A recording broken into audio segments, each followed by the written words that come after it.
Freedom, man. That's what it's all about.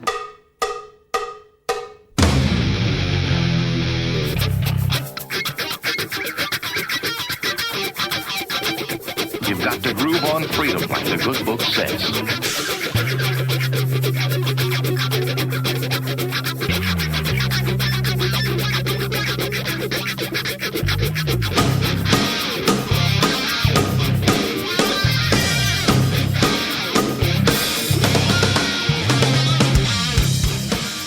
Welcome.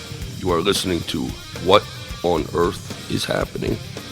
This show will discuss the topics of human consciousness, mind control, natural law, the occult, and all issues that affect the freedom of the people of Earth. What on Earth is Happening will endeavor to shine light upon the darkness of our world and to offer empowering solutions to the problems we face as humanity approaches its critical moment of choice. And now, here is your host, Mark Passio.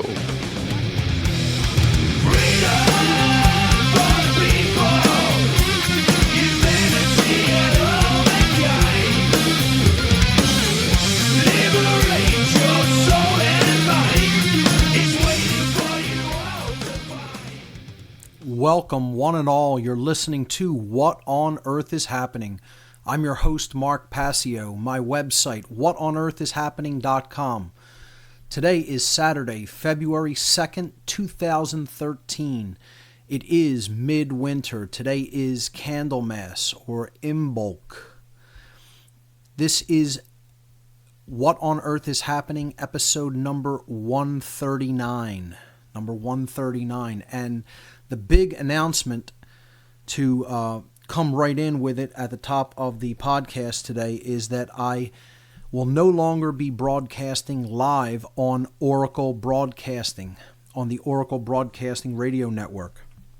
And today on the show, I'm going to be getting into some of the reasons that I have made the decision to separate from the Oracle Network and to go on my own with a non-live podcast, and I'll be getting into the reasons that I've made that decision a little bit later on this show today.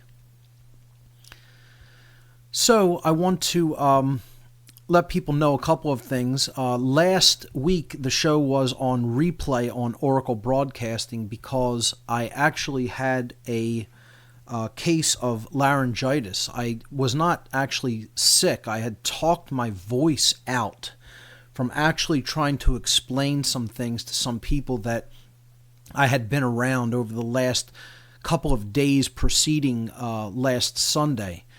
And in getting into conversations with them, I just blew my voice out. So that's the reason I wasn't on the show last week live. It took a couple of days for my voice to recover, and it wasn't so much that I was really getting into any kind of heated debates or arguments with these people. They weren't exactly rejecting the information that I was talking about with them, but it was an environment that was kind of noisy, and so I was trying to talk over noise, and when that happens, I tend to strain my voice. So that's the reason I wasn't on live last week. But with the new podcast format, I'll have a lot more flexibility in what I want to do on the show. So some weeks I'll be doing shows that are longer than 2 hours. Maybe we have a topic that really needs extensive, in-depth discussion and really expanding upon the information. And so podcasts that week may be longer. Some weeks I may do something that's really quick, and it may only be 45 minutes to an hour. And it's going to be on an irregular schedule as well, the podcast. It may not, some weeks I may come out with 3 or 4, and some months I may do 2 podcasts in a month, or even 1. This is going to allow for greater flexibility, and I think it's going to really ultimately let me have a greater modicum of control over the entire show and the quality of the content. So that being said, before I get into my reasons for leaving Oracle and how I'm going to progress going forward, I want to read a couple of event announcements, as I always do. The Free Your Mind 2 conference, of course, coming up April 25th, 26th, and 27th of 2013. It's going to be the biggest conference of its kind anywhere on the East Coast for sure. And we're really looking forward to it. A lot of excitement about it. Advanced ticket sales now coming in. It's the best way you can support us. We are going to have to put out speaker expenses over the next couple of weeks. So if you can get your ticket sales in now is the time to do it. Advanced ticket sales right now, much better than a donation, even to the conference cause. Advanced ticket sales for the Free Your Mind 2 conference will be on sale only until April 1st. April 1st. After that, no more advanced ticket sales. We will only be selling tickets at the door from that point forward. So, Free Your Mind 2, a conference on consciousness, mind control, and the occult, right here in Philadelphia, Pennsylvania, April 25th through 27th, 2013. The location is the beautiful Arch Street Meeting House in the historic district of Philadelphia at 320 Arch Street. The doors will open at 8 o'clock a.m. each day. The featured speakers, Alan Steinfeld, Alfred Weber, Andrew Bashago, Ben Stewart, Bob Tuskin, Kathy O'Brien, Curtis Davis, Dr. Dream, Frater X, Freeman Fly, Fritz Springmeier, Jan Irvin, Jay Parker, Jim Fetzer, Larkin Rose, Laura Eisenhower, Lennon Honor, Loren Moret, Mark Passio, Mark Phillips, Marty Leeds, Randall Carlson, Ross Ben, and Sonia Barrett. Advanced tickets for the whole conference, only $120. You can get more speaker and ticket information at our conference website, www.freeyourmindconference.com. Since we're on the topic of the Free Your Mind 2 event, I want to take this opportunity to play an audio commercial that we made that's been running on a couple of different networks for the Free Your Mind 2 event. This is something that now is possible since I'm doing my own podcast that's not on a radio network, an internet radio network, that doesn't allow for just playing some audio just right in with the my voice. So I'll be able to do this now, and I'm also maybe looking to even expand capabilities like this by maybe getting a nice multi-channel mixer in here, which I currently don't have. I'm simply running through a microphone plugged directly into my computer. But at some point, I would like to get a multi-channel mixer and an even better condenser microphone to have a little bit better control of the quality of the sound. So with that having been said, let's run the Free Your Mind 2 audio commercial. And this was done by my partner, Barb. She did a great job on this, and it's been running on many different internet radio networks. So here it is, the official Free Your Mind 2 audio commercial. Free Your Mind 2, a conference on consciousness, mind control, and the occult. April 25th through 27th in Philadelphia, Pennsylvania. World-renowned whistleblowers gather together to shed light on our world's problems and bring forward empowering solutions. 3 days, 24 speakers, your mind set free.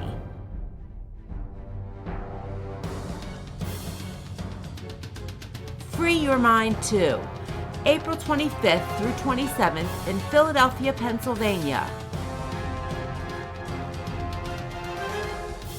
For speaker and ticket information, visit freeyourmindconference.com.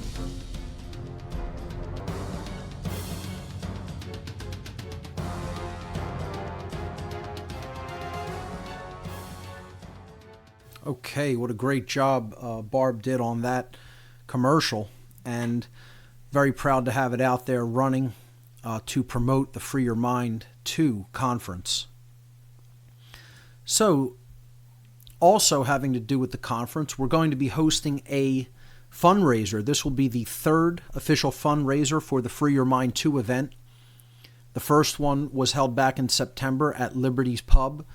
The second one was the Radio Bomb Marathon that we did on American Freedom Radio in January.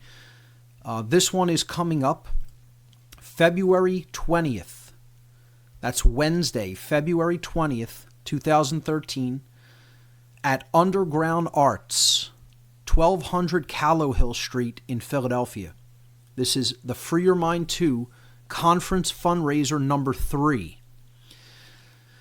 And it is going to feature all musical acts. Bands will be playing at Underground Arts.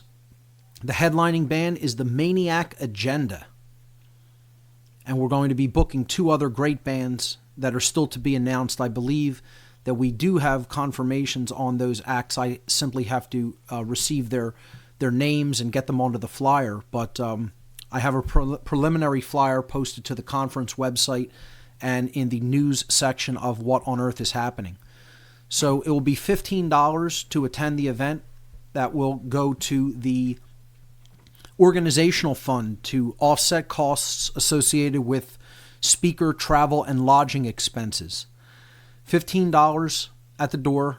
The doors will open at 7 o'clock p.m. and we'll be starting in with the bands probably around 8 or 8:30. So this is the Free Your Mind 2 Conference Fundraiser number 3 at Underground Arts, 1200 Callowhill Street, Wednesday evening, February 20th, 2013. Okay, other event announcements. I was on the Jack Blood Show on No Agenda Radio on Friday, February 1st. Jack interviewed me for an hour. It went really well. Had a good time going on the show with Jack Blood. And this interview will be posted to my news section of whatonearthishappening.com very shortly. So look for that coming in the next day or two. All right, so that's all the event announcements I have for right now. Let's get into the reasons that I decided to leave Oracle and strike out on my own with a non-live podcast.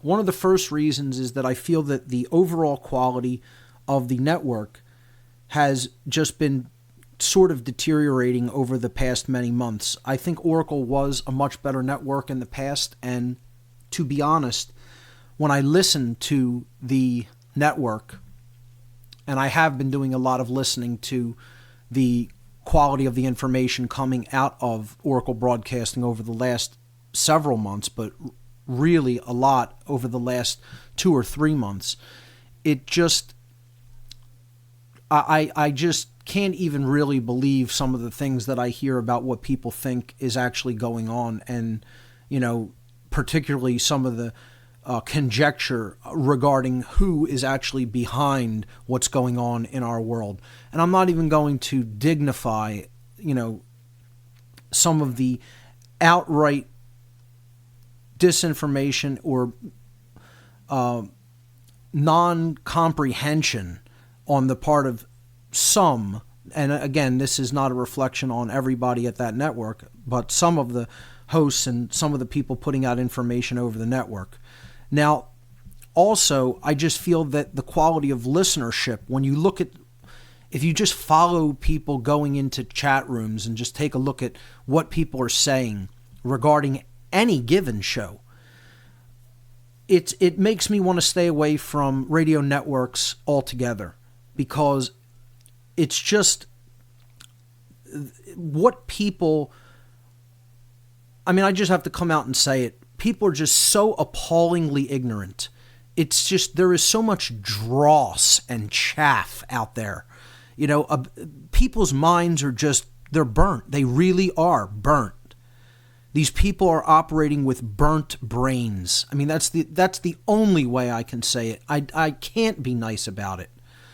And I just want to just distance myself as much as possible from all of this.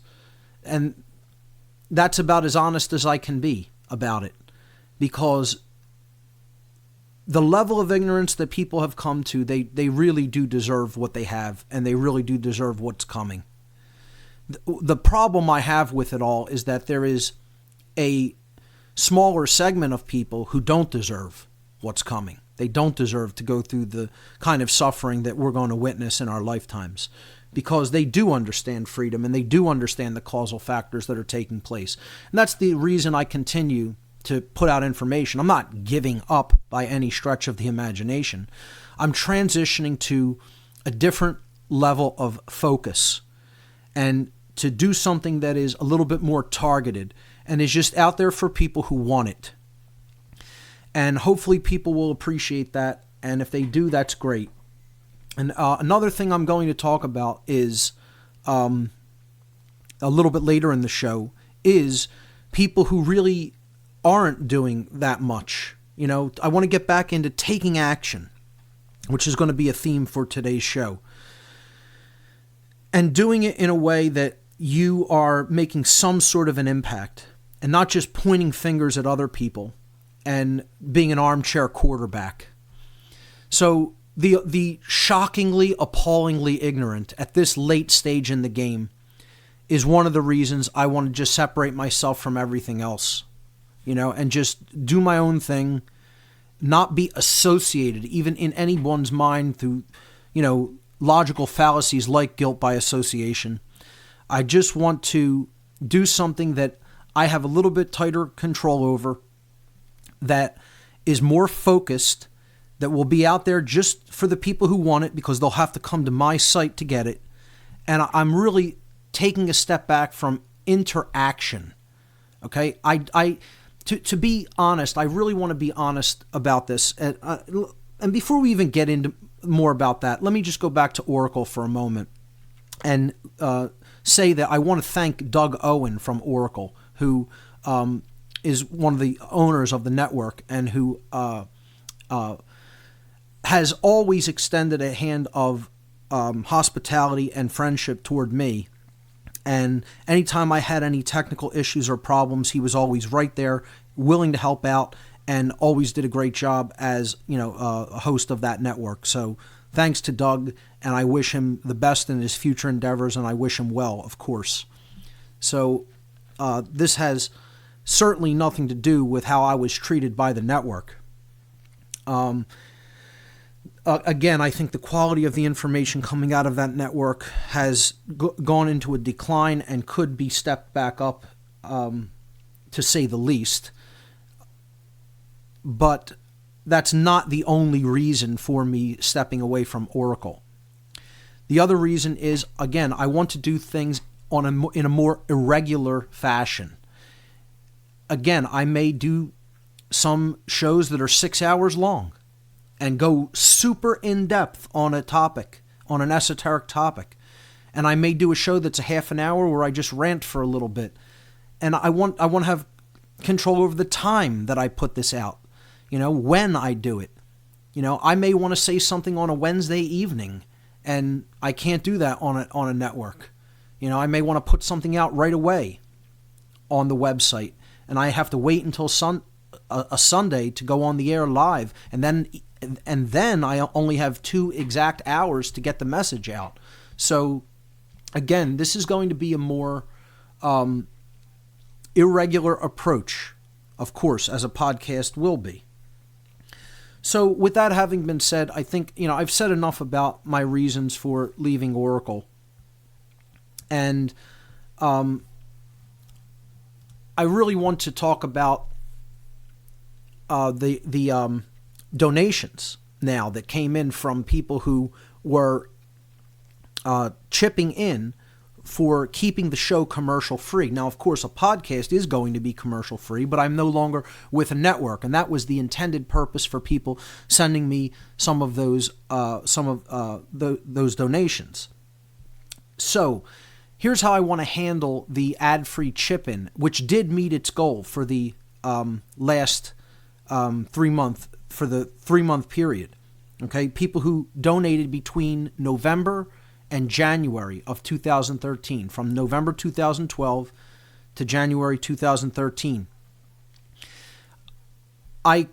Of course, since separating from Oracle, and another one of the reasons is I just felt like I did not want to use those resources on something that I didn't fully feel that it would be the best use for those resources. I in all honesty, could not do it in good conscience.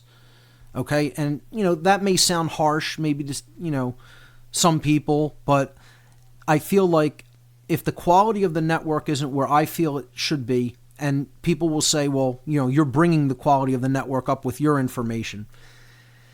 Again, I don't even really want to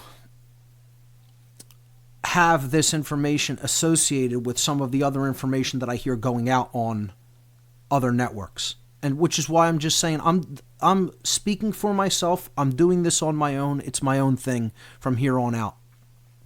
Again, the information isn't mine. That belongs to everyone. But the format is my own particular format for information. And again, doing a non-live podcast just affords me that a little bit greater level of fine-tuning and control over what I'm putting out there. And the overall way that it is being put out there. That being said, will this podcast not reach as many people? More likely than not, that's true. It won't reach as many people as I was reaching on the Oracle Broadcasting Network. Perhaps it may. It depends on how many people want information like this, how many people are waking up, how many other people turn them on to it. And again, another thing I want to say is this podcast will be sort of open source, you could look at it as. If any networks want to pick up any of these podcasts in total or in part, they're welcome to do so and run them on their network. There's no copyright on this information. I just share it freely and do what you want. Now, I don't want my words being taken out of context and edited up, okay, and, put in, a different context that would give people the impression I'm saying things that I'm not, so I don't want people to chop up my words and put them in nonlinear ways that make it sound like I'm saying something that I'm not. So as long as people keep the podcast intact, I don't care if you want to run 1 hour, 1 week, 1 day, 1 hour the next day, do what you will with it. It could be picked up and rebroadcast by anybody that feels that this information is valuable and worth sharing. So that being said, let me go back to the ad-free chip-in. Since I did not turn the money over to Oracle Broadcasting that was raised during the ad-free chip-in, I want to let people know how the ad-free chip-in money that was donated over the last 3 months will be handled. And I'm going to give people the opportunity that if they are upset that I am leaving Oracle and will not be on that network anymore and I'm striking out with a podcast on my own, that they can get a refund. So if you don't want that money to be used for any other purpose, you can write to me if you donated between November 2012 and January 13 to the ad-free chip-in, not the overall What on Earth is Happening donation. That's a separate fund. The ad-free chip-in effort. If you donated between November 2012 and January 2013, you can write to me for a refund. The email address is on the website on the contact page of whatonearthishappening.com. That's the first option. The second option is if you would like to specifically ask that the monies that you donated be redirected to a certain cause, then I will do that. So you can write to me and say, I'd like my money to be redirected to, for example, the Free Your Mind 2 conference. And if you don't want me to just decide the best usage for it, I'll put it toward the Free Your Mind 2 event. You could write to me and say, I want it to be used to make the What on Earth is Happening podcast better. Maybe put some of that money toward a new multi-channel mixer or a new quality cardioid condenser microphone, something of that nature. So You can write to me for a refund, or you can write to me to let you know how you would like the donation to be redirected. The third thing is, if I don't hear from you at all, just, if you don't write to me at all about the donation that you made in the last 3 months, then I'll take that as that you are trusting me to redirect the funds into what I feel is the most appropriate usage for them. So 3 options there for people who donated to the ad-free chip-in, since that money was not going to Oracle at the end of that period. Because again, in good conscience, I do not feel it was the best usage for that money. And again, some people will be upset with that, and that's fine. They could simply write to me and I'll issue them a full refund of whatever they donated. If they are okay with that and want to specifically request how that money be redirected, you could choose the Free Your Mind 2 conference, or even the Tesla Science Foundation, or the What on Earth is Happening podcast, or anything else for that matter, if you would like me to redirect the money if it's a decent cause or charity. If I don't hear from you, I'll take it as you trust me to redirect that into whatever I feel is the most appropriate usage for those funds. And more likely or not, it will be split over the Free Your Mind 2 conference or the What on Earth is Happening podcast improvement effort. Okay.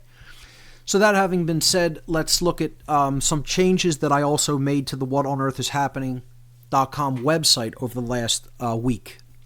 Of course, since I'm not doing the radio show live, there is no radio show page anymore on the whatonearthishappening.com website. There's also no chat room, and this goes hand in hand with how I'm simply pulling back from interaction with the public.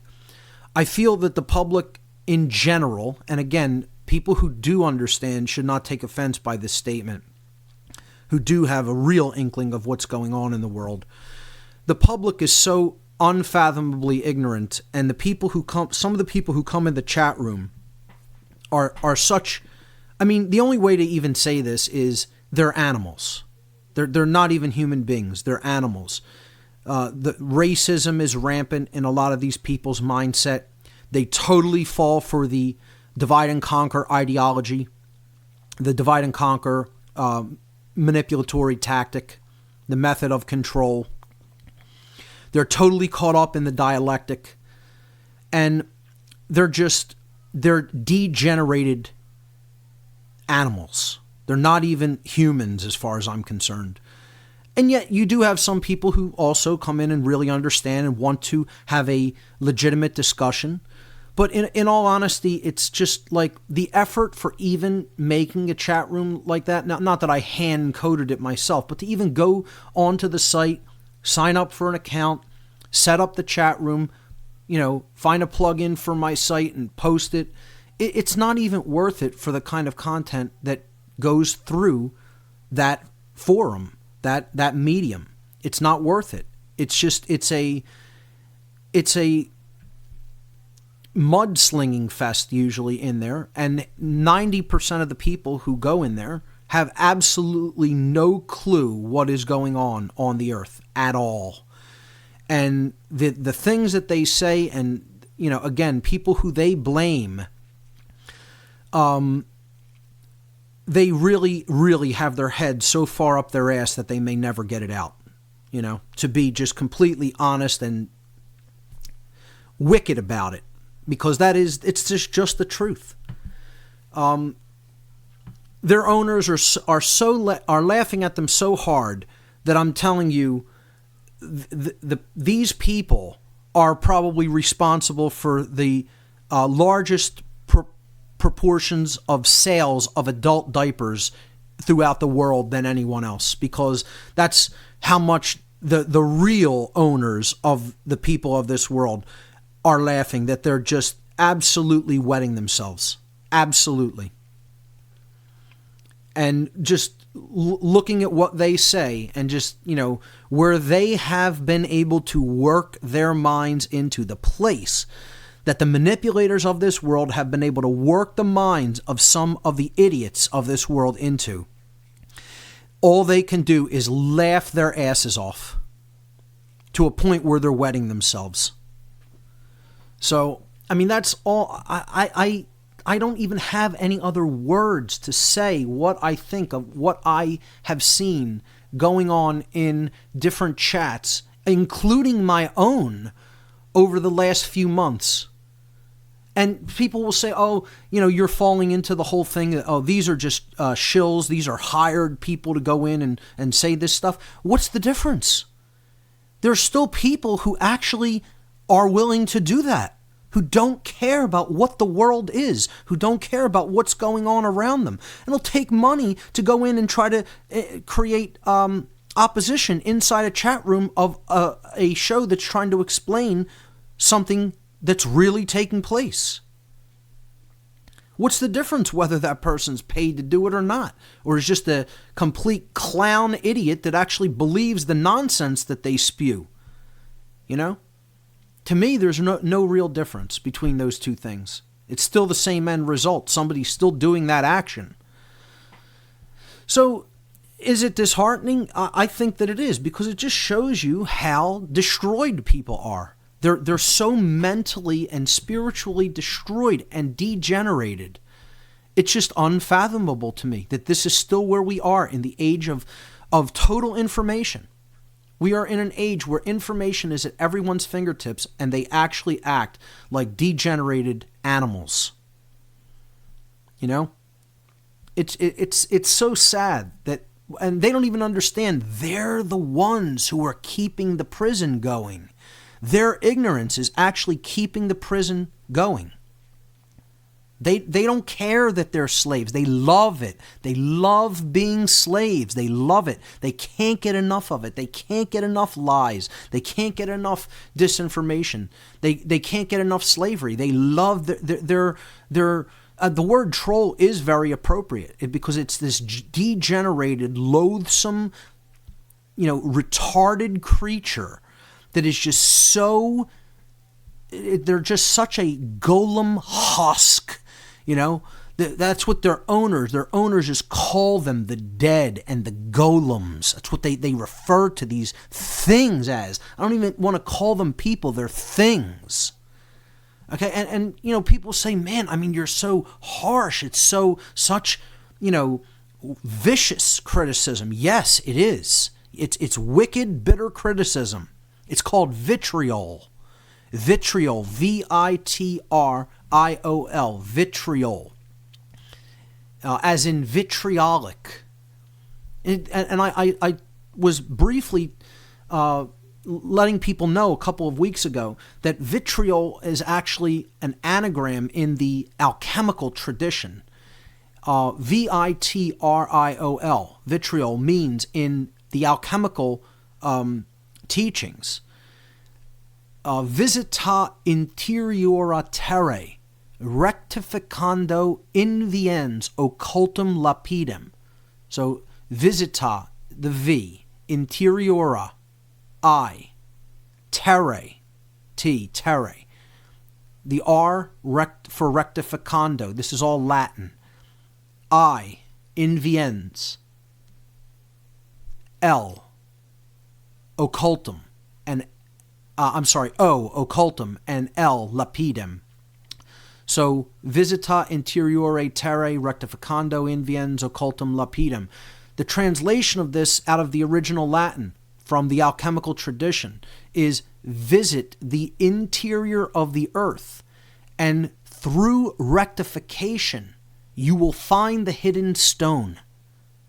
Okay, or by way of making this upright again, rectification, you will find the hidden stone. You will uncover the hidden stone. Visit the interior of the earth, and through rectification you will discover the hidden stone, from the alchemical tradition.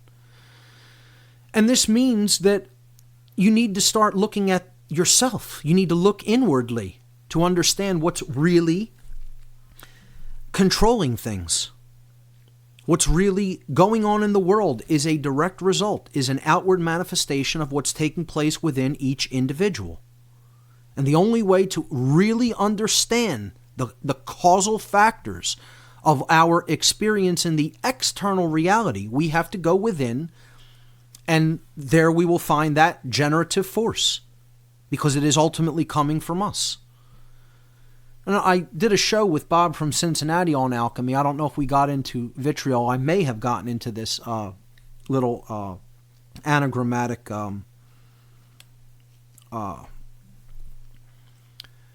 saying on that show. I can't quite recall whether I did or not, but if you want to listen to more about the alchemical tradition, I suggest going back in the news section and checking that out. Maybe I'll do a show in the future on alchemy right here on What on Earth is Happening.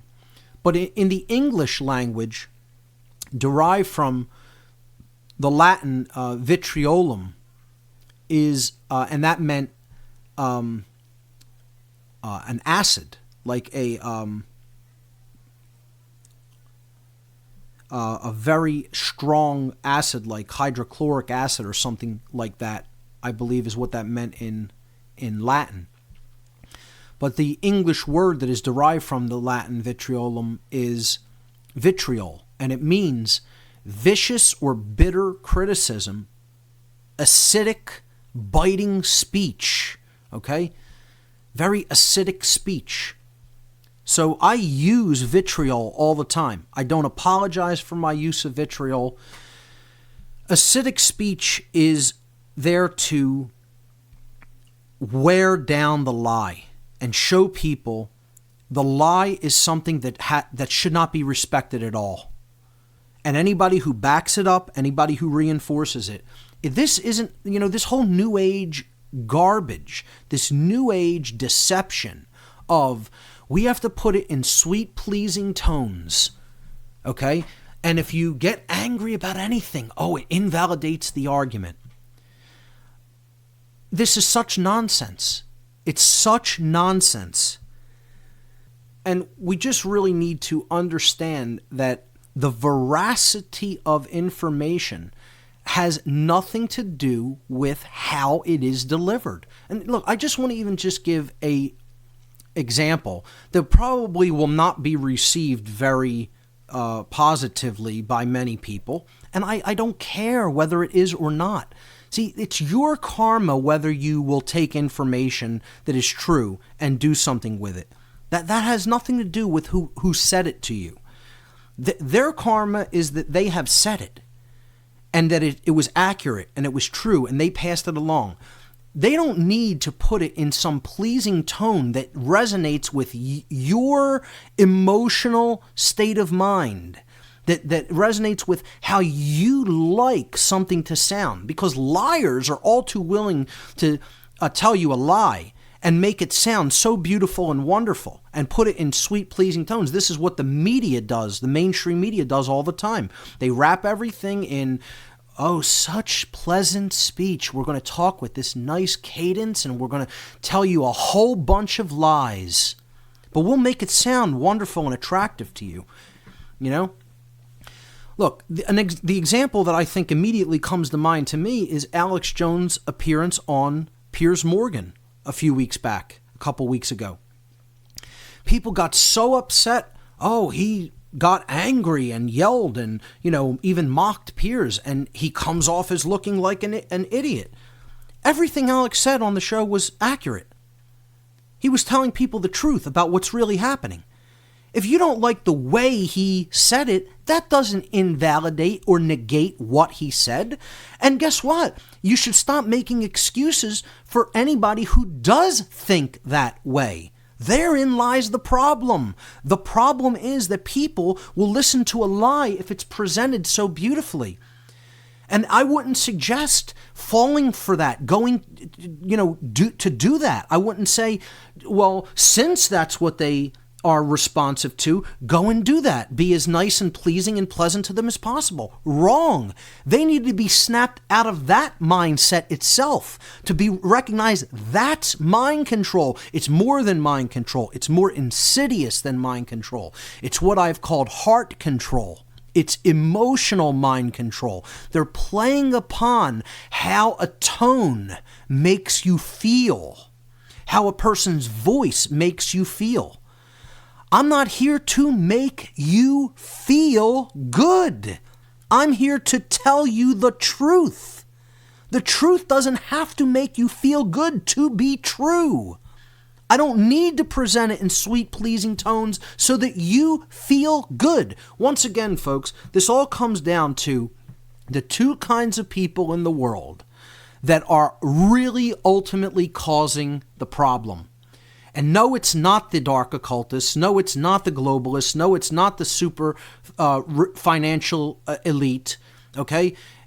It is the two real groups of people, besides the police and military, or the order followers who are actually following the orders of the sick, psychopathic, occult priest class that is really running the show, or at least barking out the orders.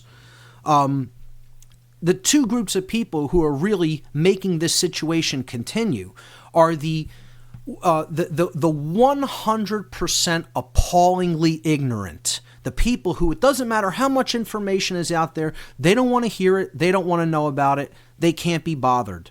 Okay? Willful ignorance of truth. And the other group is what I call the semi-aware armchair quarterbacks. So we can, let's even have a little acronym for them, okay? The appallingly ignorant, they're the AI. They're not the artificially intelligent. They're not artificial intelligence. They have no intelligence. They're the appallingly ignorant. They're the AI. You want to know what form of AI is destroying the world? There it is, the appallingly ignorant. Then let's give another little acronym for the semi-aware armchair quarterbacks. Well, we'll hyphenate semi-aware armchair quarterbacks, the SACs. And what are they SACs of? Use your imagination. Okay, I'm sure you can come up with something. But they're the SACs. So the AI and the SACs are the ones who are really causing the overall problem and the continuance of human slavery. Because these are either people that can't be bothered to look at truth, or they're people who, they've gotten a little bit of the picture, but then what they want to do is point fingers. They want to point fingers about how other people aren't doing a good enough job. Or I would have covered it like this. Or I would have got angry and used any harsh inflection in my voice here. Yeah, but here's the key word here, people. You would have. You didn't do it. You're saying you would have, but what's happened in actuality? See, the actual action that you took was nil, was null, was big goose egg, zero, null and void. Okay? And this is the problem, that everybody wants to talk about what somebody else is doing or not doing. But when it comes to them actually doing something, please, we can't be bothered with that. I can't actually get on the field of battle. I have to sit here on the sidelines and be an armchair quarterback. And these are the people who are actually really keeping the world in the total state of ignorance and slavery that it does exist in. And that's why I say that, a big portion of the podcast today is going to be vitriolic. Am I making attacks? Yes, I'm making attacks. Are they personal attacks? Well, I would say they're semi-personal, yes. Okay? Because I'm directing them in general at a type of person. I'm not going to single out any one individual person, but I'm going to say the people who are ignorant and the other group that is semi-aware, who just wants to sit around and say and comment on what other people are doing. My entire question or series of questions to them are the following. Here's what I ask people. And I actually sent out this series of questions to several individuals this over the past couple of weeks. Not just one, not just two, several. Who wrote to me to suggest that I do things differently, or that I they don't like the way I'm doing this or that, or they are nitpicking about this particular aspect of what I said, or, this piece of information that they don't find is exactly accurate. And what I write back to people like that, first of all, you can go and look every single time you get somebody who's a complainer. You will go and look. You can take their name, their email address, you put it into a search engine. That's one of the first things I do. Let me see what this person's actually about. Let me see what they've done. And you know what you find every time? Not just some of the time, all of the time, 100% of the time. It's almost impossible to find anything about them online. There is no record. You can't type their name, even in double quotes. Like, to find a phrase in an internet search engine, you type it inside double quotes, okay? And it'll bring back pages that it has to have those two words together. So, like first and last name, if you type Mark Passio without the double quotes wrapping it, you'll get a lot more results than you will if you type Mark Passio inside double quotes, because those two things, those two phrases, those two words, have to appear exactly together as a phrase. So you'll know that those pages contain something about me if you type it in double quotes into an internet search engine. Well, you do this with other people's first and last names, and you get nothing. These complainers, these nitpickers, they want to sit and complain, and they've done nothing. So I write to them and I say, I would like you, I'm very happy to answer your question, okay, about what you nitpick about, but I would like you to tell me the address of your monstrous website that's packed with so much information, total gems of wisdom, and it can totally help to liberate humanity. It's getting to the very crux of the issue, to the heart of the matter, and the taking in of this information that you have so freely and of your own accord put out there for humanity is capable of liberating humanity if it is deeply understood. Where's your track record? Where is your testimony? Where is your site? Okay, or even barring that you have a site, how about radio interviews or podcasts that you've done with other hosts or that you've put together yourself? Okay, even if you don't have your own site, where's your radio show? Do you have a radio show on Blog Talk Radio or Talk Shoe Network, or someplace, or even a blog on Blogspot or something? Okay, where is the testimony of all the information that you're putting forward for other people to pick up on so that it can help them change their lives? And again, people can say, well, I'm doing that in my own life. Well, guess what? If you're not using the availability of information that can get the information out to as many people as possible, you're still not really putting the information out there. If you don't have a website, a podcast, a book, going on other radio shows, some form of media that is preservable, that can be put out there or given to other people, easily handed to them. You could put a podcast on a disc, hand it to somebody. You could put it on a thumb drive or on a hard drive. Okay? Where is this for other people? What have you actually put into the world? Giving freely of your time and your resources to explain things like the non-aggression principles, the principles of self-ownership, natural law, true freedom, what it really is, mind control and how it operates. Where is all that data that you're putting out there it's so drastically different from mine, and I'm so wrong, or it gets the parts totally right that I get wrong or that other researchers get wrong? See, I don't care who it is. It doesn't have to be me that you're attacking. Whether you're attacking David Icke, or whether you're attacking Alex Jones, or whether you're attacking lesser-known people. It doesn't matter who it is. Deepak Chopra, way bigger known. Wayne Dyer, William Cooper, I don't know. Terrence McKenna, Jordan Maxwell, Michael Tessarion. It doesn't matter. Stuart Wilde, I don't know. Graham Hancock, Robert Bauval. It doesn't make a difference who it is. Anybody out there that's putting information out, at least they're doing something. They're putting information out into the world that they feel is appropriate and can help people. I don't care whether you even think that they somehow have an ulterior motive. Here's the point. The point is, what are you doing?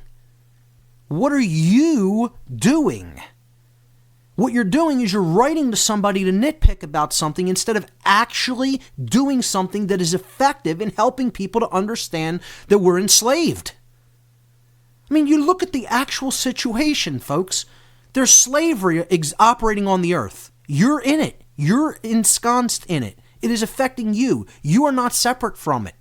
And what you want to do is go and attack one of the other people who are being kept in this same state of slavery?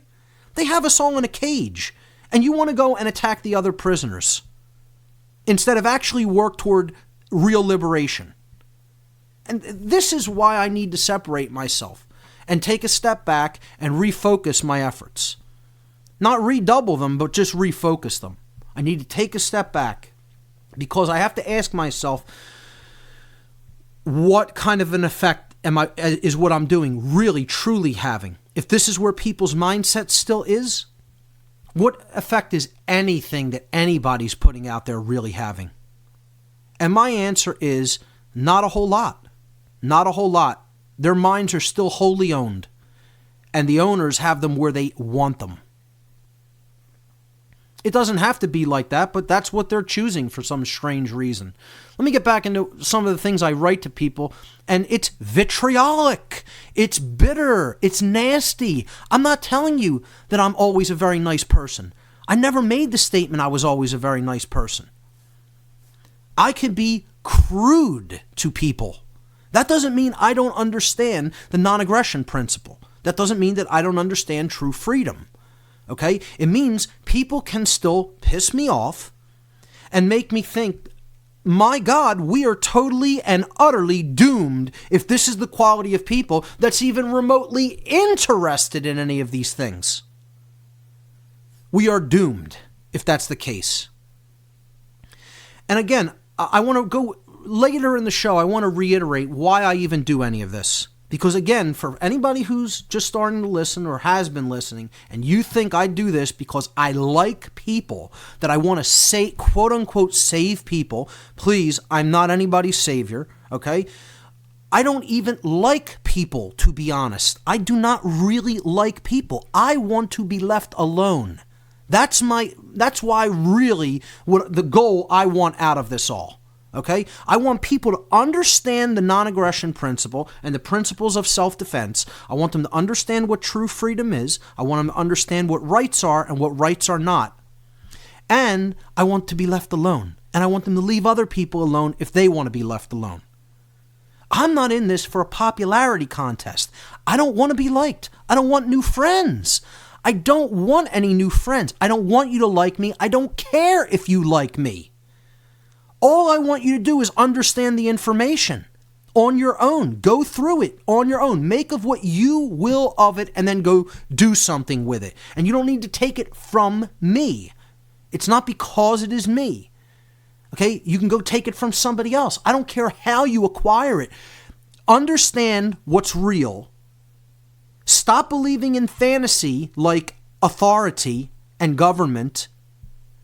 And stop advocating for human slavery by the continuation of those belief systems. That's all I care about. And I'm doing this not to serve people, but to serve truth. I've said that repeatedly. I don't even like people. Okay? I'm being totally and completely honest about this. I want to be left alone as much as possible. That's what the non-aggression principle is about. Leaving other people alone. That's the number one human right, is to be left alone. So I want to go back to the things I tell people. In this vitriolic, bitter speech. It's bitter. I'm bitter about even having to do this. I'm bitter that this is what my life has become. This is what I'm doing because there's a responsibility to do it, and I'm fulfilling that responsibility. That's it. I know it's right. I do it because it's right. And don't tell me I can't choose to be bitter about that, because I want my life to be something better than what it is right now. And there's nothing wrong with that. I'm not wrong for wanting not to have to do this here while I'm alive here on earth. Don't tell me that makes me any kind of a bad person because I don't want to teach ignoramuses what I already know. I don't want to do this. People say, well, why do you keep doing it? Because I have a responsibility. Because there's ignorant people. They're going to create total chaos in the world unless somehow their mind is taken out of the absolute garbage sewage state that it is in and brought up to a higher level of awareness and consciousness. Do I have to like that job? No. I'm cleaning out the sewers, folks. That's my job. I clean the sewers of the world, along with many other people who do work like this. We are drudging up all of the garbage that has accumulated in the mass psyche of humanity, trying to somehow clean it out. That's what we are. We are garbage people. We are garbage haulers, you could look at it as. I told people it's like being a waiter, serving something to somebody, and you're waiting, as in you're staying there waiting for them to catch up, waiting for them to take this into themselves so that they are as filled with the knowledge as other people have become, as very few other people have become. And that involves waiting a long time. That doesn't mean I'm their servant. I happen to be a waiter, like a waiter in a restaurant. It's a very appropriate name in green language terms because you're handing something to somebody that came from elsewhere, okay? That truth is actually putting the information on the plate. Then I'm taking it and saying, here it is. Take a look. Here it is. Here it's arranged like this. Take it into yourself. And I'm sitting there waiting for them to catch up, to be full with the knowledge. So the term waiter is very appropriate for what this job is about. And I would also look at it as sanitation. I work in sanitation now. Mental, emotional, and spiritual sanitation. So how many people really would think that that's something that people would so love to do? No, but is it necessary? It's necessary. Is it a responsibility? It's a responsibility. That doesn't mean I like it or have to feel good about it. I want my life to live in peace, to do what I want to do with it. I would like to go and learn some gardening techniques. I would like to get better as an artist. I do some artwork. I do digital graphics and manipulation of graphics, and I think I have a pretty good aesthetic eye. I've tried my hand at painting, and I think I have some talent there, but I would like to work on that more with my time and really hone artistic skills and capabilities, which I think are latent within me. And I don't spend that time doing that because I do work like this. You know, I would like to have more time that, do other forms of, volunteering, maybe with animals or something. I love animals. I want to spend more time with my animals. But I spend time doing this work because this is the main responsibility in the world right now. If we don't want to see the world collapse to total and utter crap, quite frankly, which it's well on the way to doing and is already most of the way there, to be quite honest. And you still have people nitpicking. So to these nitpickers, what I write is, show me your big website with all your data that you've put thousands of free hours of work into accumulating. Where is it? Where's your testimony to the world? Online, not written on some paperwork in your house where nobody can see it. Online, okay? If you don't have your own site, show me the other forum that you work out of. Okay, podcasting forums, or being on other host shows. I say, where can I pick up your latest world-changing book? Where can I pick up your latest world-changing documentary video? Or maybe you don't have a knack online, so maybe you write books, you get them published, and you sell them throughout the world. Where's your big book, or your series of smaller books? Okay, I want to know, where's all this data? Where is it all at that you're helping humanity with? You have so much time to write to people and nitpick their work, but where's your work at? Barring that, how about profound web videos you've made? Maybe you can tinker around with Windows Movie Maker or iMovie or any other open source movie making software. Okay, where's your web video? Point me to a YouTube site, a YouTube channel where I can see all your videos and check them out. Where's your live presentations? Hey, you could just take your phone, have a friend hold it and give a presentation and then post it. Where's that at? You know where it is? That's where it is. It's nowhere. Nowhere. A big goose egg. Sound the gong, press the buzzer, bzzz, zero. All the time. Not just some of the time, all of the time. I'm telling you, ladies and gentlemen, I am not lying to you. 100%, barring none, 100% of every criticism I have ever received, I have asked, please show me your work that you have put out there that refutes this.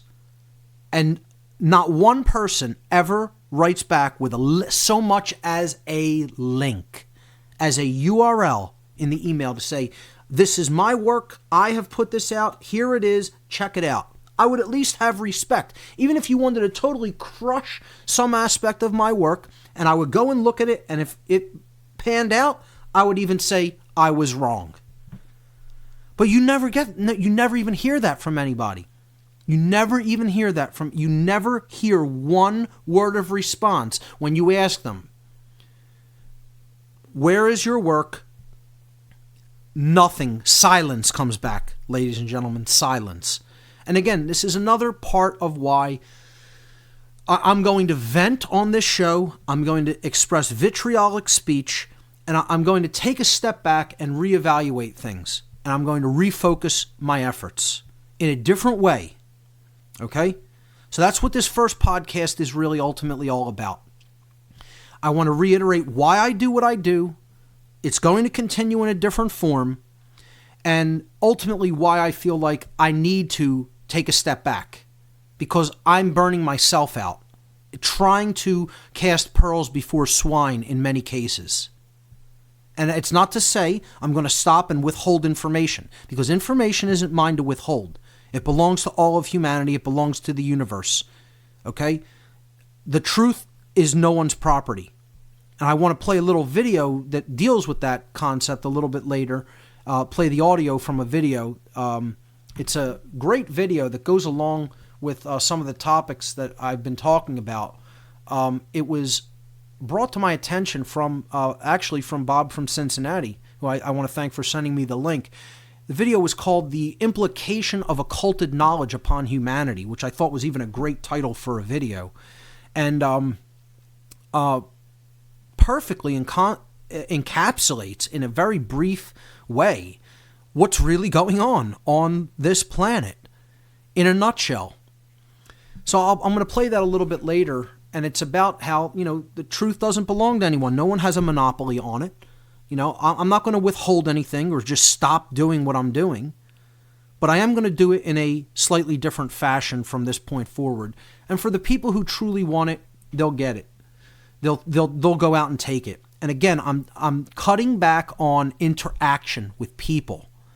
People have been disappointing me over and over and over and over. When I want to have a little bit of faith in people that maybe they're changing, maybe they're getting it, they always continuously disappoint me and show me my whatever amount of hope or faith I may have had in humanity is misplaced. This is a totally ignorant, barbaric, lazy, cowardly, apathetic, mongrel animal race. And you could say, oh, you're slipping into a dark, degenerated, poisoned worldview. Maybe so, folks. I don't know. In many ways, the level of ignorance I see most people at, and the level of just where their mindset is at in general, instead of actually doing something, I sit back and think, maybe these dark occultists were correct. I don't know. I almost see myself not totally agreeing with them, but saying, I can understand why they think the way that they do. That's all. I can understand why they think the way that they do and why they want to do what they want to do to people. That doesn't mean I think it's right, but I can understand it. I can understand where it's coming from in their mind, because there's a small part of me that still not necessarily thinks like that, but is capable of at least resonating and seeing why they have such a level of total contempt for people who are existing in this state of willful ignorance. Because I'm done with the excuse that it's not willful ignorance. It is willful ignorance, ladies and gentlemen. It has nothing to do with nescience, with not knowing because you had no ability to know. People who are in a state of not knowing in this world today have chosen that state.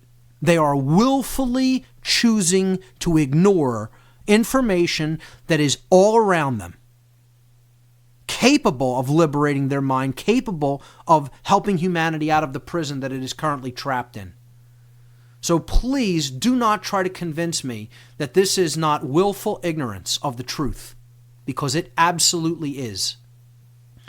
So just to go back to some of these questions I asked the people, I say, give me your website, give me your podcast that you've been on, radio shows, your articles that you've written about the non-aggression principle, the principles of self-ownership, natural law, occultism, true freedom. Where are those at? Where's your big life-changing book? Where's your big life-changing documentary video? Your worldview-changing book and documentary video? Your series of profound web videos, your YouTube channel, live presentations you've made. How about just point me to groups of activists, meetup groups? How about that you help organize? Events, rallies that you've been behind. Political activism even of some kind. As people can debate the effectiveness of all of that, but even that, even if it's just for awareness purposes, educational outreaches, that you've helped to organize. How about conferences you've helped to personally organize and spend thousands of hours of unpaid work, unremunerated work to bring together truth tellers or whistleblowers? Where is all of this stuff? To anybody that wants to write to nitpick or to complain about what I happen to be doing or not doing, or other people happen to be doing or not doing. You don't like the way Alex Jones just went on Piers Morgan and blew up at him and talked over him and told people that if they give up their guns, they're idiots, or if they, if the government continues to come and try to keep taking firearms from Americans, that there's going to be a second hot revolution in this country? Well, go put out your own message then. Go do your own work. Go do something else. People who complain are usually doing squat. So, that's really all I have to say about these armchair quarterbacks. They don't really understand the nature of the situation. What I would like to do, let me tell you what I would really like to do with the armchair quarterbacks. If I had one wish, if someone can let me tell you something. How about this? Let's go this far. If there's a dark occultist out there that can make this happen for me somehow, okay? And I know they'll never agree to it, so I'm wasting my words even saying this. But what I would really love to be able to do is to just have them come to a ritual of dark occultists, of Luciferians, dark Luciferians, Satanists, Setians, any type of dark occult ritual, but at least somewhat at a level where it's dealing with people who are in the power structure, not just enthusiasts of dark occultism or a particular dark occult ideology. So similar to involvement at the level of involvement in the dark occult that I was at in the past. Unfortunately, my connections to that are so severed, I couldn't just make a phone call and say, hey, can you take this person in and let them witness a ritual? First of all, they'll probably not do that anyway. But I would just love, if I had the capability of just putting one of these people in the evil, into the midst of the evil, and the psychopathy that you would witness at such a gathering, There is no way you would ever again waste your time writing to anybody, no matter who it is, trying to tell people the truth about what's really going on in the world, and waste your time nitpicking on any of their work, no matter how off you may have thought one particular thing or any number of particular things they said was, because you would recognize in your own mind where you're at. You'd recognize it, boom, like that, in a heartbeat. And you would know the level of evil that you're really trapped within. And you wouldn't waste energy on stuff like that. You would not waste energy for another second on stuff like that. I mean, just imagine. Just let me try to put this into perspective, folks, to vent just a little bit more. Imagine if I were to write to someone like, I'll use 3 people as an example because I think some of the work that they put out has been the most proliferous. They have so much information and data that they have put out into the world that it's almost incomprehensible to me. Okay? David Icke, Michael Tessarion, and Jordan Maxwell. Imagine if and I've put quite a bit of information into the world, but imagine if I were to write to them and go, imagine if I were just to write to David Icke and go, David, your concept of how the dark occultists view the feminine, the queen, in the symbolism as you talk about it, I don't happen to personally 100% agree with that, and I look at it like they're actually trying to kill the sacred feminine more so than they're worshiping that aspect of the dark feminine. Now, I'm not saying that isn't true, okay? They have this concept of the queen in their work, most certainly, and the feminine aspect of the dark side of the occult is something that is very prevalent. But just imagine if I were to write to him with all the work this guy has put out. Whether you even agree with it or not, whether you like him or not, that's not the point. The amount of stuff he has put out into the world, okay? Almost 20 books, countless videos, incalculable numbers of radio shows and interviews, to a point where you can't even imagine this person has actually talked and given that much of his time, talked so freely and given that much of his time to do that much work, okay? Imagine if I were just to write to him to say, this one aspect of your work makes me think you so don't know what you're talking about in regards to any of this that I think it invalidates everything you've ever put out, and I can't recommend your work to anybody. Could you imagine the hubris that I would have to even be at to even write something like this or say something like that to somebody like that? I mean, people have to be completely out of their gourds. I mean, I'm dumbstruck. I'm dumbfounded. I'm speechless. I don't even know what to say.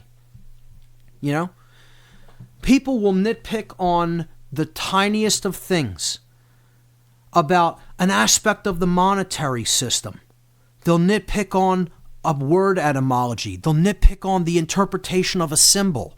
I mean, if you see the emails that I get where people just want to nitpick on something instead of actually do their own work, who cares whether you don't accept any of my interpretations? Who cares, quite frankly? How about that? Let's just say it just like that. Go do your own homework. I told you this from day one on the podcast, not to believe me.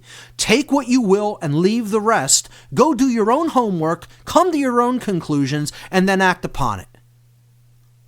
Okay? I'm not interested whether you agree or disagree with me. I don't care.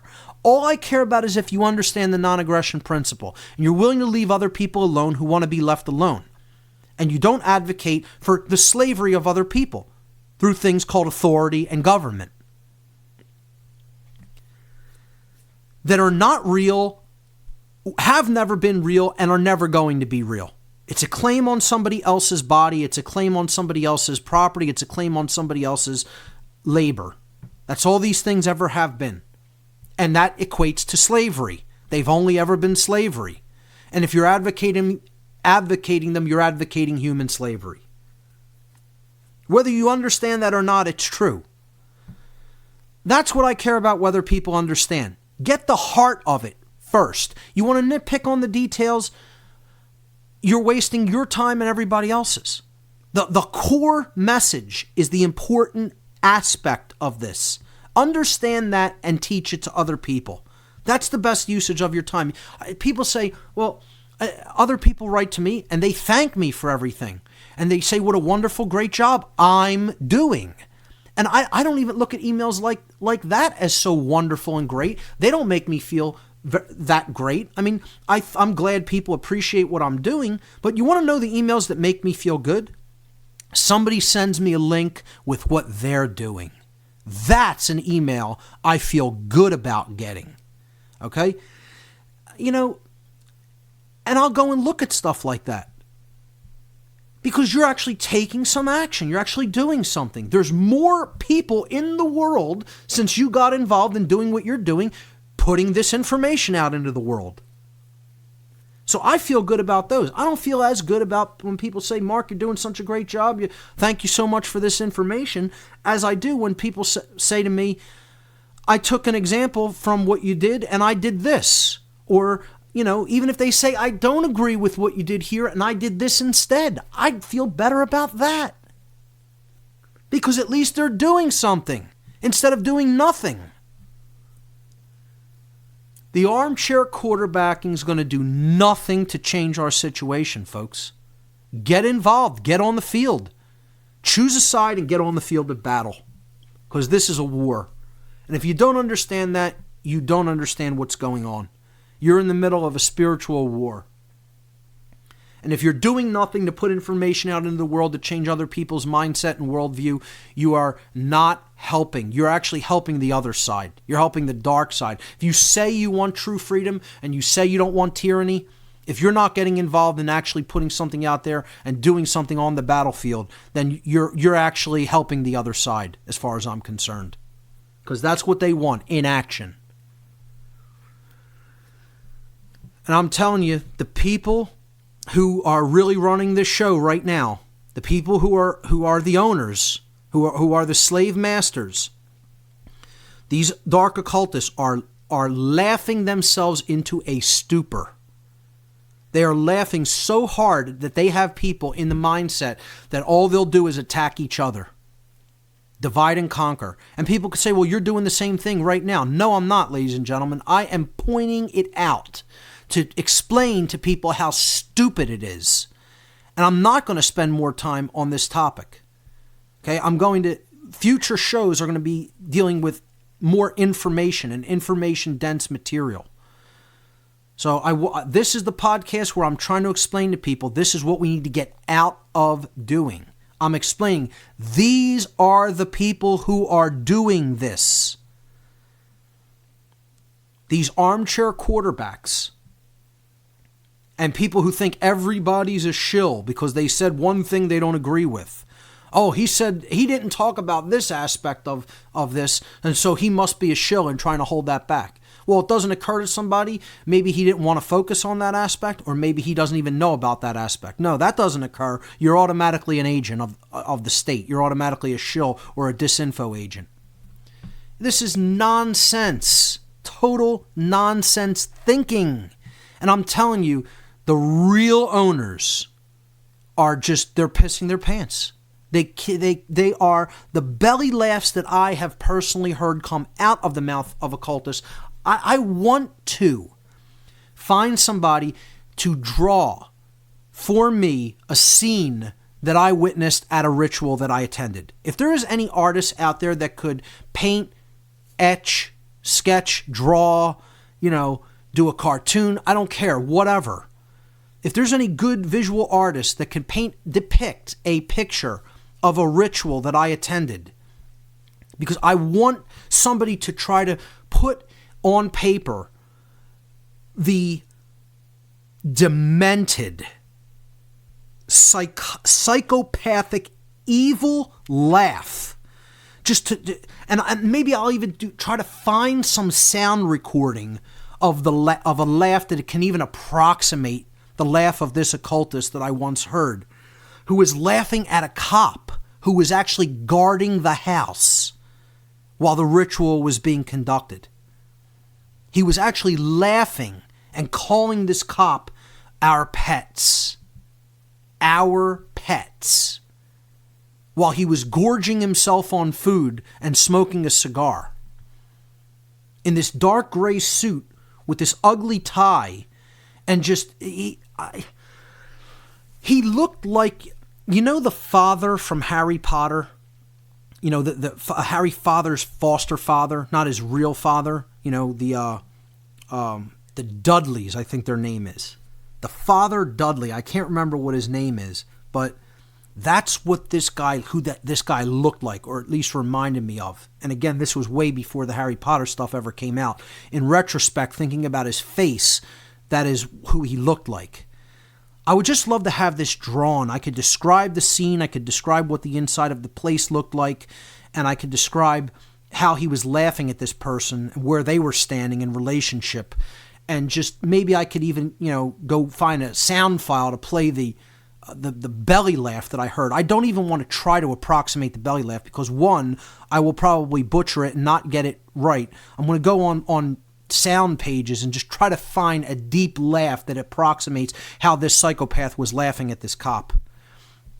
And it just, like, if I could put somebody there for an instant, I just wish I could go back in time and just put somebody in that position to just show them who their owners are. It's my only wish, to be honest, because then your whole worldview would change in a heartbeat. You would see what the level of evil and sickness that you're really up against, and you wouldn't waste one iota of energy nitpicking on the people who are actually trying to change this thing. So, you know, when people say, Mark, you get worked up about it, you get angry, you get bitter, all of those things. Yes, because what are these people doing? The answer is absolutely nothing. And that's the problem. And you're damn right I'm going to be bitter about that because I've given my life up. I have given up my life to bring this information to people. Then you have other people that they hear a tiny piece of information, and they don't even bother to go to your site to look at what kind of a body of knowledge is there, and they ask the most ridiculous of questions, like, do you have any information about mind control? No, I don't have any information about mind control. You heard a half an hour interview I did, and that's the question. You go right to my contact page on my website, you click that, you know, and that's the first question that you ask. You didn't bother to even look at the site. No, I don't have any information on mind control. I just spent a year and a half of my life breaking it down for people. A year and a half of my life to put shows together that deeply explain it and go through all of the methodologies that are involved with it. But I don't have any information on mind control.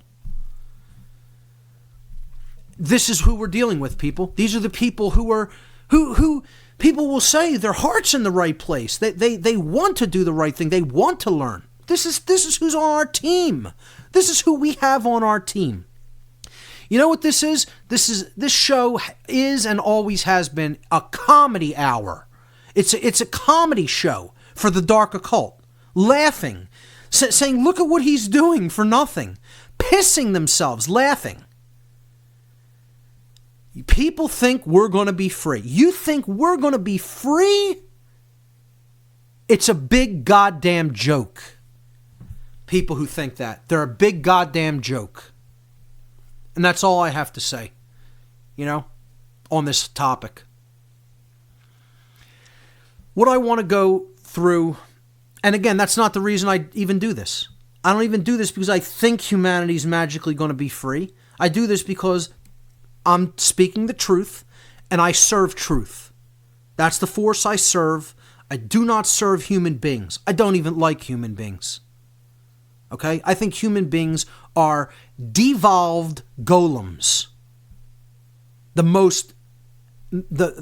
vast majority of them on this planet. There are some very good beings on this planet who are truly working to help other people understand, to help get the truth out there to people, to serve truth, okay? There are some people who really understand true freedom. I consider them my brothers and sisters in this war. But Most people are degenerated animals, and they deserve what happens to them. The problem, the moral issue that I have, is that they're dragging other people into that total cesspool of suffering with them. If they could do it, it's very unfortunate that we're all one and we're all connected. Very unfortunate, because if we could somehow separate from that dross, from that chaff that isn't even really true humanity, I don't know what it is. It's some degenerated animalistic golem. Then it would be great, because they could have what's coming to them and we could have what we really, truly should have, which is true freedom and a world that is governed by the principles of non-aggression, and actually then turn our lives over to doing what we really want to be doing instead of doing this, which is saying the same thing over and over again to a bunch of ignorant asses who don't even want to understand or know. And that's not what I consider good quality of life, quite frankly. You know, and you say, well, that's selfish. Yeah, it is. There's nothing wrong with me wanting my life to do what I want with it instead of having to say the same thing over and over again to people who really don't want to understand it. I'm doing this because I am not going to let truth be lost in the world. And this is why other people are really doing it. They have a responsibility to truth, which is a responsibility that is higher than a responsibility to any other human being, including one's self, lowercase s. My responsibility to myself does not supersede my responsibility to the truth. And which is why I'm going to keep talking. Don't think I'm going away. But I am pulling back my contact with other people. I will be putting things out. I'll be putting new videos out soon. I'm going to be putting out the lecture that I gave at MUFON, Pennsylvania, at the MUFON PA conference. Tim Smith, I want to thank him for doing a phenomenal job on the videos that he just produced. First of all, he did the Matrix presentation, the Matrix Trilogy Decoded presentation video, which he did a great job on that. He did a phenomenal job on the MUFON presentation that I gave. Right now, that had been offered as an exclusive video on the Free Your Mind fundraiser. So I'm going to hold that video for about another month or so. And maybe I'll post it on the first day of spring. That would be a nice new addition to the work on my website, on my video page, and on my YouTube channel. At the beginning of spring. I think I'll do that. I also have the video I did at the Why Tesla Matters conference, also produced by Tim Smith. Did a phenomenal job on that as well. I'll probably post those together when spring begins. Let's look at that as a tentative date for those to hit the What on Earth is Happening website. So new material will be going up. This will be in a regular podcast format. Okay, so don't look for it the same time every week. You'll have to just check the website every now and again, and new episodes, will be going up. Again, I may do another podcast tomorrow. I may do two podcasts this week. I may not do a podcast this coming week. I may, do one next weekend. I may do 6 in a month. I may do 1 or 2 in a month. It's going to be on my schedule when the urge strikes me, and again, it's going to take on a little bit more of a targeted and focused format. So that's all the venting and the vitriol that I want to get out there for today. And again, it isn't to necessarily just to go on an attack or a rant. It's to point this out, that this is a bad use of energy. It's not, I don't recommend it as a good use of people's energy. Go do something that's truly productive. Put this information out there for other people. That's the reason why things aren't changing fast enough. You're spending time nitpicking on stuff instead of putting information out there for people. I don't even care if you don't have it all right. You can go and edit it later. You can go and say, later, after I put this out, I reevaluated it. I no longer think this. I can go back and say, hey, information in podcast, whatever, number whatever. I didn't have this right. Please accept my apologies that I put out bad information, and here's my change. Here's my revision. You could always do that, I feel like I waited too long to even start talking. I've said this before in the past. I sat on this knowledge for a while, doing nothing, until someone shook me out of that with vitriol, with harsh words, not with saying, it's okay that you're doing that and not really speaking and you know all of this and you're doing nothing. No, they said, hey, what makes you think you can do that? What makes you think you have a right and that you don't carry your responsibility to put this out there for other people? That's how they said it to me, and I thank them for saying that to me like that. Pat from Virginia, who I may not have, I probably would have eventually, woken up into action, but it may not have been for another couple of years if that person didn't just say that to me in a vitriolic way. So I think that's great. And she might not even think it was a vitriolic way, whatever. I would say it wasn't at least pleasing to make me think that, to stay comfortable in thinking I was doing the right thing, because I wasn't. Silence is not the right thing. And anybody that's an armchair quarterback who's staying silent, you're not helping. You're hurting the war effort, the spiritual war that's going on. So that's really all I want to say on that topic. I want to end the show today by with two things, and people will probably think the first thing that I'm going to say is leaving on a negative note. I'll leave on a more positive note by playing the video that I had suggested for people that was recommended to me from Bob from Cincinnati. The first thing I want to say is, people will ask me, do you have any hope for humanity? Do you have any hope for our situation? The answer to that is largely no. I don't have much hope. But it's not 100% gone. There is a tiny, tiny bit. And it's there for one reason, and really one reason only. And it's not because I think humanity is intelligent, truly intelligent, or operating on any kind of holistic intelligence.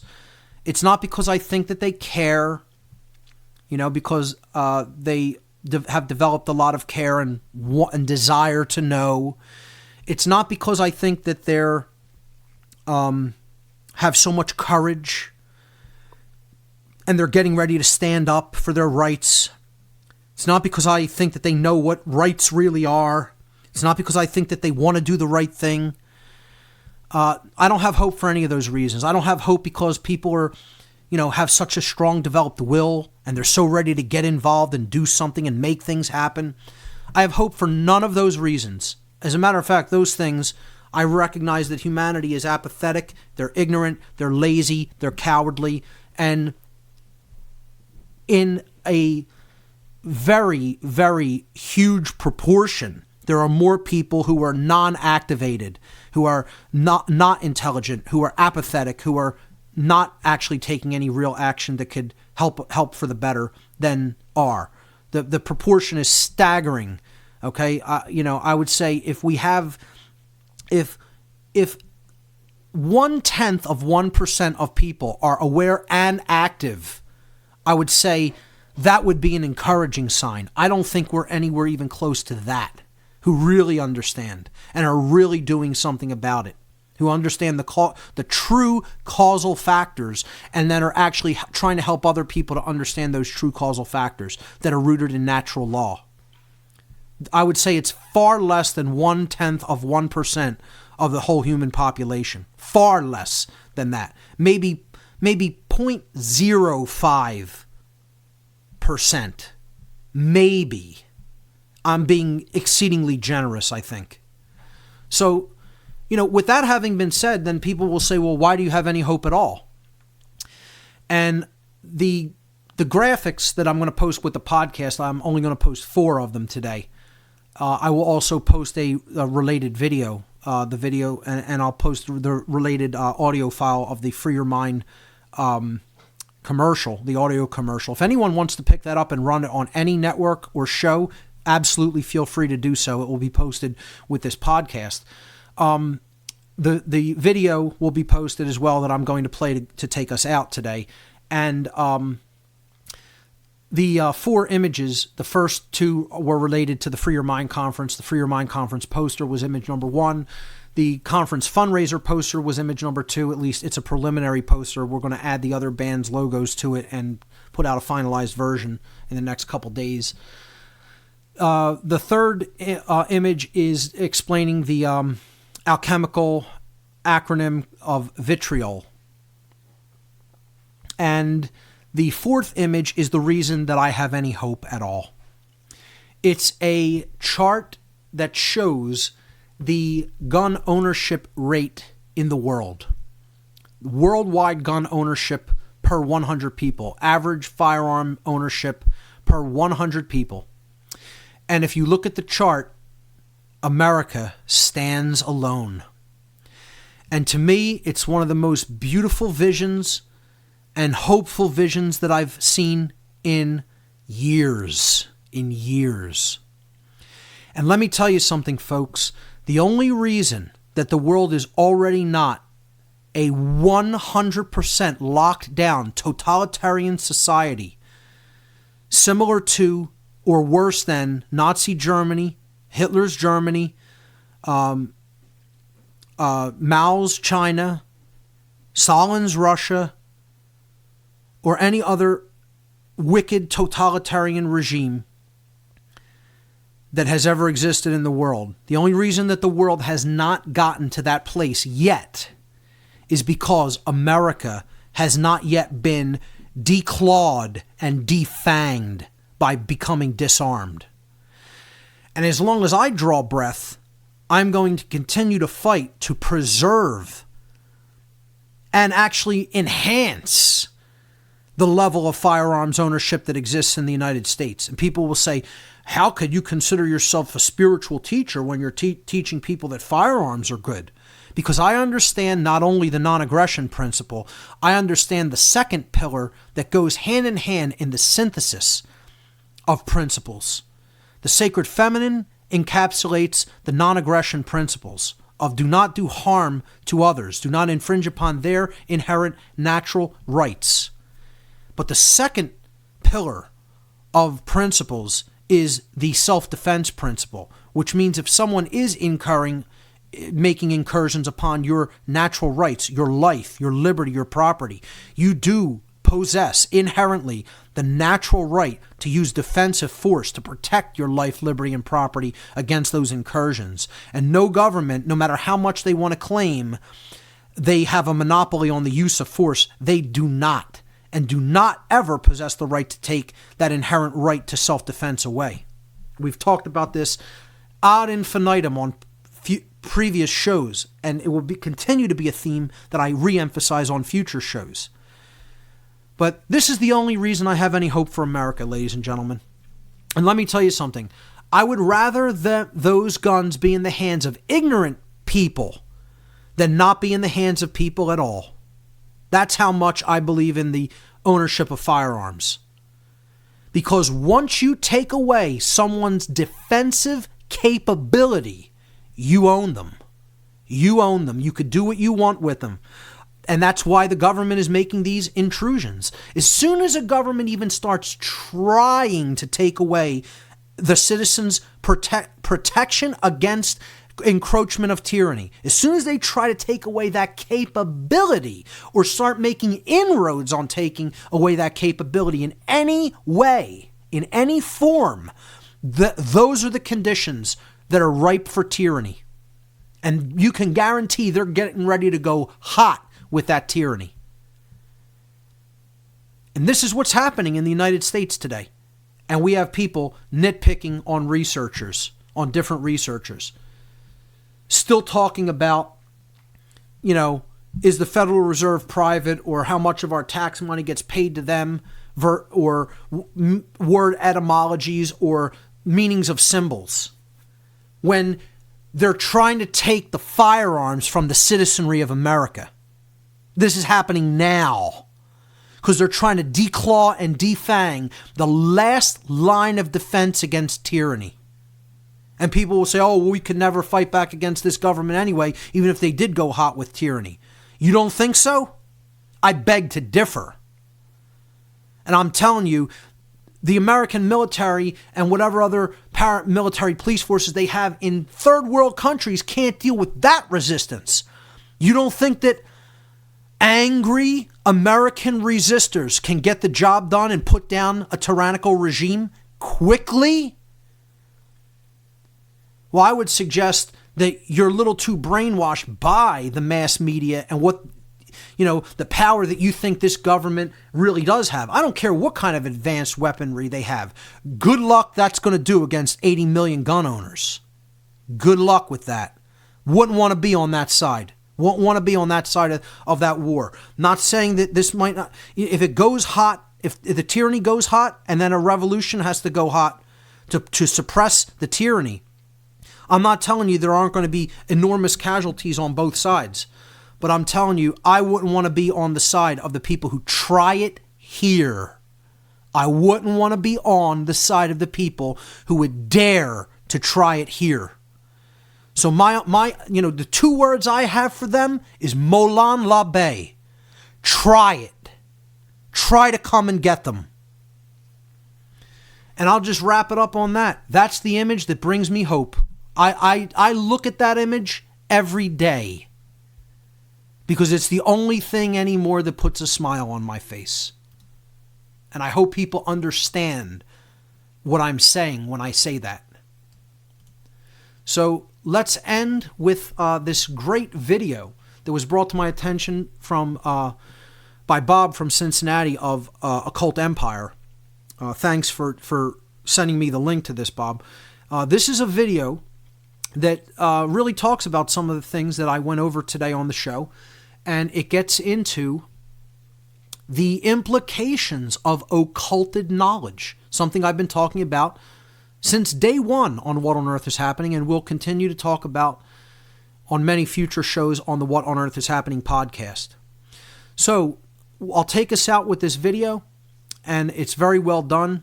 I commend the maker of it, who really put so much in so little. I will also post it with the podcast so you can see the good visuals that he associated with this breakdown of what occult knowledge really is and its impacts upon human society and ultimately the internal world of the psyche within each individual. So we'll end on that, and I'll see everybody here when I see you. I'll be putting out podcasts again on an irregular schedule, so just check the website. Please help to promote for the Free Your Mind 2 conference. I ask people to spread those posters. Invite your friends on the Facebook page for the event. You can find that on Facebook. Just type Free Your Mind 2 conference. And get involved. Just keep doing something. Don't just complain about other people and their work. Do something yourself. That's the message I want to end on. And we'll take you out with this video, the implication of occulted knowledge upon humanity. Ladies and gentlemen, you've been listening to What on Earth is Happening, podcast number 139. And remember, there are only 2 mistakes that one can make on the path to truth: not starting and not going all the way. We'll see you next time, folks.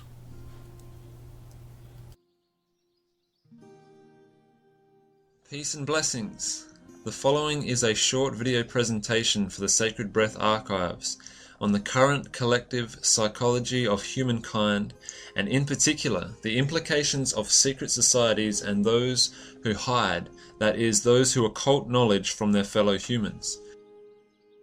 First, it is important to briefly explain the extreme as above, so below, or as within, so without reality.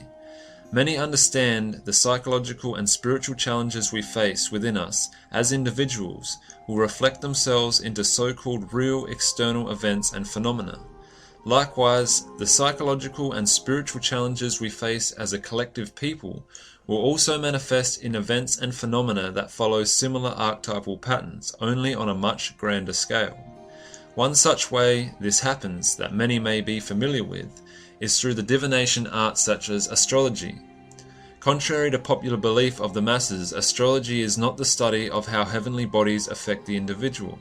The heavenly bodies act simply as a map to the archetypal cyclical patterning of man's psyche. All would agree that it is absurd to say that the earth turns as it does because of the effects of some mysterious force that clocks have on it. A clock is simply a way to track and map the revolution of the earth. The same applies for astrology, although further explanation of this is beyond the scope of the presentation. In a similar manner, I believe that many ancient stories that we have incorrectly called myth are indeed the retelling of actual events that occurred in literal history. They may not be 100% accurate, and they may be embellished in certain details. They may not also be originally associated with the peoples of whom we have received those stories from. Many stories have passed through many different cultures, but the names and places are often changed so as to relate to the particular culture. These events have archetypal themes that continue to manifest as maps and guides to the spiritual and psychological issues that we as humans have not dealt with. Just as it was said earlier, that the individual will attract certain life challenges and situations to themselves based on their psychological and spiritual state of being.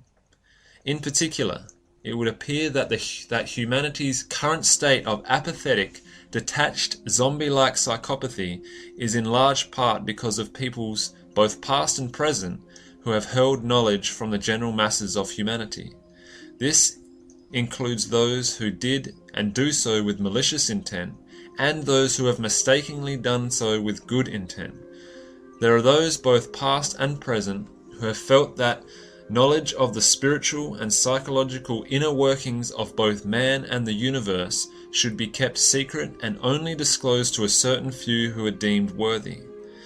I can understand the thinking behind wanting to keep certain knowledge secret so that it does not fall into the hands of those with malicious intent.